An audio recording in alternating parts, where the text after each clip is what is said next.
নমস্কার বন্ধুরা, আমি মিষ্টি আর আপনারা দেখছেন মিষ্টির রান্নাঘর।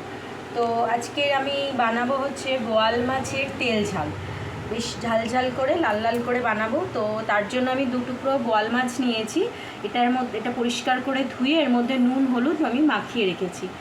আর সাথে আছে আমার পেঁয়াজের কুচি, টমেটোর কুচি, গরম মশলার গুঁড়ো, আর এখানে আমি আদা, কাঁচা লঙ্কা আর 4-5টা কাজুকে আমি পেস্ট করে রেখেছি। কাজুটা আপনারা চাইলে স্কিপ করে যেতে পারেন, আমার ভালো লাগে আমি তাই দিয়েছি।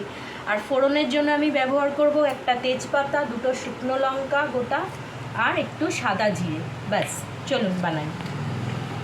এবার আমি কড়াই বসিয়ে দিয়েছি, কড়াইয়ের মধ্যে সর্ষের তেল দিয়েছি, সর্ষের তেলটা গরম হয়ে গেছে।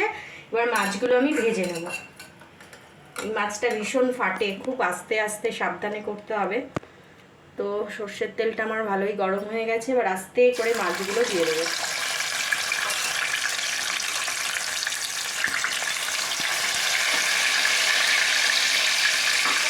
মাছগুলো ভেজে নিই, ভাজার পরে আমি মশলাটা বানাবো।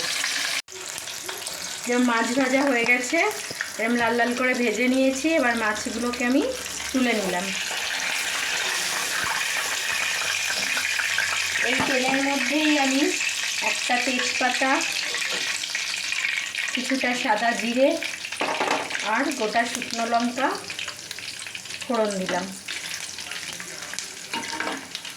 দেওয়ার পর আমি যে পেঁয়াজের কুচিগুলো রেখেছিলাম সেই পেঁয়াজের কুচিগুলো দিলাম।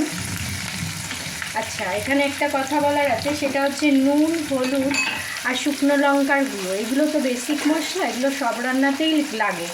তো সেই জন্য আমি আলাদা করে আর দেখালাম না, যখন দেবো তখন আমি বলে দেবো।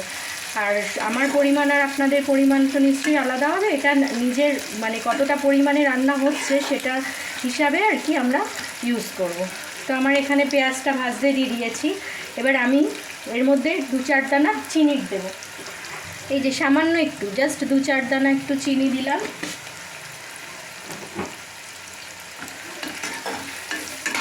দিয়ে এটাকে আমি ঢাকা দিয়ে একদম নরম করে ভেজে নেব।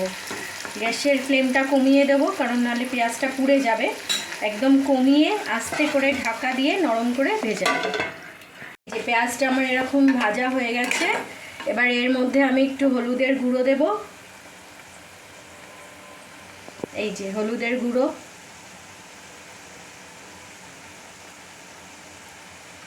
এবার আমি একটু লঙ্কার গুঁড়ো দেবো। এটা আপনারা যতটা ঝাল খান সেই হিসাবে দেবেন।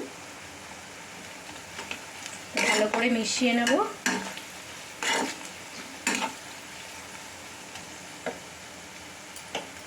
সাথে একটু ধনে গুঁড়ো দেব।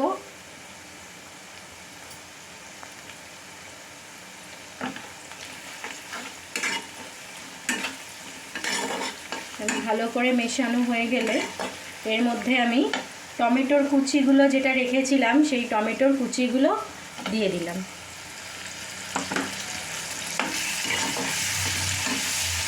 টমেটো কুচিগুলো দিয়েছি, তো এবার এর মধ্যে আমি একটু নুন দেব।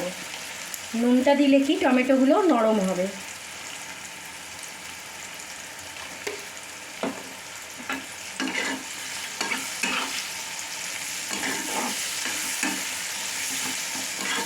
দিয়ে আমি গ্যাসের ফ্লেমটাকে কম করে দেবো। দিয়ে এটা একটু ঢাকা দিয়ে দেবো। টমেটোটা একটু নরম হয়ে গেলে আমি আর একটু মশলা দেবো এর মধ্যে। এই যে টমেটোগুলো একটু নরম হয়ে এসেছে, এবার আমি আরেকটা যে বাটা মশলা করে রেখেছিলাম, আমি টমেটোগুলোকে একদম ভেঙে গলিয়ে দেব না, একটু গোটা গোটাই থাকবে। এবার আমি যে বাটা মশলাটা করেছিলাম, আদা, কাঁচা লঙ্কা আর ওর মধ্যে আমি কিছুটা কাজু দিয়েছিলাম, একদম অল্প পরিমাণে। ওটা আপনাদের ইচ্ছা, আপনারা চাইলেও দিতে পারেন, না চাইলে স্কিপ করে যাবেন। দিয়ে এটা ভালো করে মেশাবো।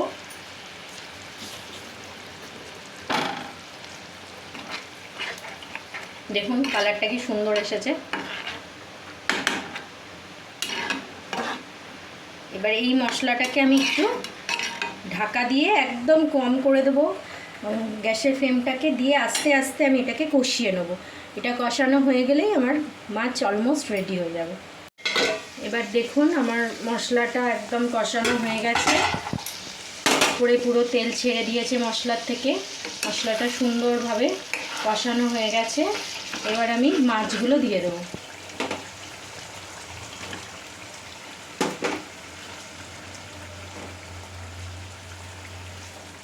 মাছগুলো দিয়ে ভালো করে মিশিয়ে নেব মশলার সাথে।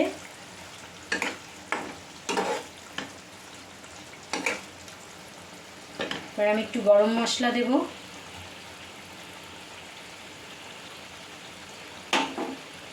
আর দুটো কাঁচা লঙ্কাকে আমি ছিঁড়ে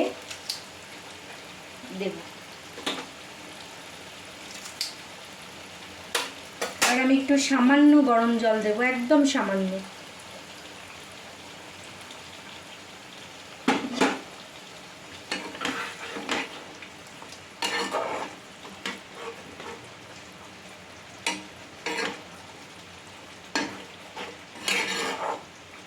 ভালো করে পুরো মিশে গেছে গরম মশলা।